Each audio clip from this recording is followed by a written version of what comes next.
Hi, Maurice down in Core Focus.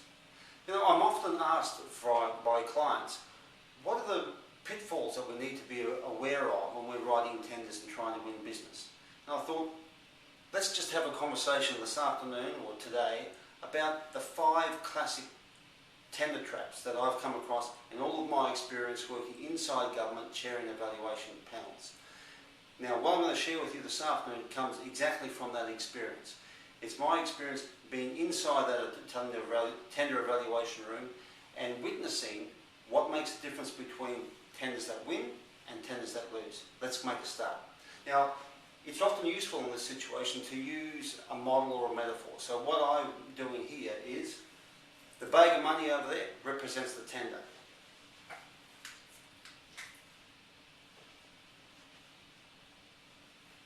This is you at the start. This line represents a tightrope. I mean, in a sense, winning a tender is a little bit like walking a tightrope. You have to keep things on balance and your eye on the final prize, and avoid the many opportunities you've got for falling into a tender trap. So here we are at the start. This is you at the start. This is the tightrope representing the tender. So let's have a look. What's the first pitfall, the tender trap that companies can sometimes fall into? And it's this one, R for reputation. Too many companies I've seen that have done all of the great work, they've done work for the particular government department they're bidding to, and they've been delivering results over the years, but when it comes to the tender, they think our reputation will stand us in good stead. And I'm here to tell you that reputation is fine up until the tender's closed, but once your tender goes into the evaluation room, it's on its own. So if it's in there, just on your reputation, not a strong place to be. So you have to back up your reputation with a strong quality tender.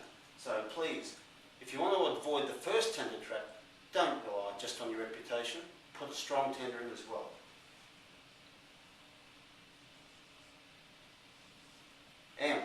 M is for motherhood statements. This is a second classic tender trap. What I mean by a motherhood statement. Motherhood statement in a tendering sense are those beautifully constructed sentences that you often see sometimes in some literature that might go on for a number of lines and they sound beautiful, but they don't say anything. Let's give you an example. It might be the Chair Incorporated organisation has a combined 250 years experience in our management team. This, combined with our extensive network of experienced branch managers and highly trained staff, will enable us to deliver the department services throughout all of New South Wales and Victoria. Sounds lovely, doesn't it? But when you're inside the evaluation room, it doesn't mean diddly squat. You know why? Because there's no evidence there. So be wary of those motherhood statements that sound nice but say nothing, because the evaluation panel will see right through it real quick. What's the third one? The third trap is what I call the expert trap. And again, I've seen lots of tenders that lose valuable assessment points because of this. And it's this simply.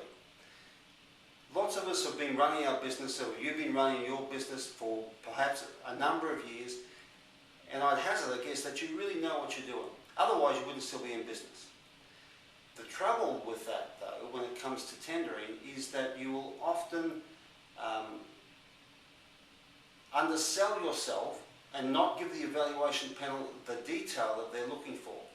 I've seen this myself when I was in the evaluation room, where a question is put to a tender and the response is a simple summary statement of what the end result is like. That doesn't cut the mustard. You have to be able to give a detailed explanation of how you got to that final outcome. And that's a real trap, and why I call the expert trap. Too many companies forget to do that. They have to give an explanation of how you get to the final outcome, not just the outcome. So be wary of that third one, the expert trap. See it way too many times. Let's have a look at the fourth one. The fourth one, F, is for fatigue, tender fatigue. Let's put us in a situation. You might have been working on this tender for, say, maybe 20 days. Given that the standard time is 25, you might have been up to day 20. You put a lot of work in, maybe your team has been doing the same as you, or you might be working on the tender yourself. And by that stage, you're starting to get quite fatigued. And I've been party to conversations when I'm working with clients where people say, gee, I can't wait till this is over. I can't wait to get my life back. I'm sick of this tender. It's so detailed. They're asking so many questions, blah, blah, blah, blah. It all amounts to tender fatigue. But that's a real trap because, and it's a trap because of this. Once the tender's closed, say it's this Friday, once the tender's closed, by Monday or Tuesday of next week, you'll have had a weekend off, you'll have had your relaxing time, and you'll be back as good as new. But the problem is that your tender, whatever state it's in, will be in the evaluation room on its own, competing against all the other tenders. So be wary of taking your foot off the accelerator towards the end of the tender development process. If you think of it as a horse race, say the Melbourne Cup, you know, it's very prestigious, there's a lot at stake, there are lots of very well credentialed horses running in the race. It doesn't really matter how you're faring halfway through the race or where you are as the horses come into the turn. Imagine that you're on a horse that's got 100 metres to go and it's got its head in front, and all of a sudden you think, gee, I'm sick of this race, I think I'll just give up. It doesn't work that way. You don't end up on the winning trophy with your name. You have to push through and make sure at the end of the tender you avoid the fatigue trap and that your nose is in front and you win that business. Let's have a look at the fifth one and the last one. T. T is for templates. Now I get frequent questions and requests for templates. You must have templates that we can use to put our tenders together, so it'll save us time and we can do lots more tenders and get them in quickly. Now I have to tell you that I understand the attraction of templates, but they can be a double-edged sword, and I'll share a little story with you. About 18 months ago, I was doing a review for a client in Sydney. This was a firm that had put in, I think it was 36 tenders in 12 months. They got me in because they had only won 4. They'd lost 32 tenders. Okay?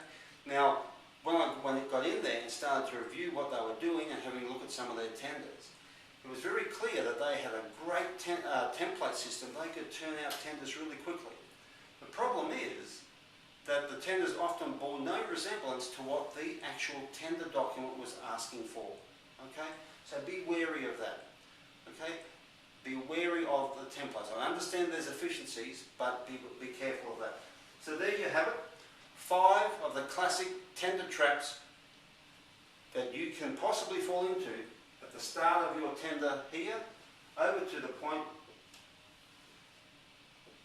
where you get here and you're knocking on the door of winning all the moolah that is represented by the tender. So, if any of these sound familiar to you and you're wondering how you might be able to overcome them and get that tightrope balance steady and strong so that you make the transition from here to there in good shape and win more tenders, give us a call at Core Focus. We'd love to help you.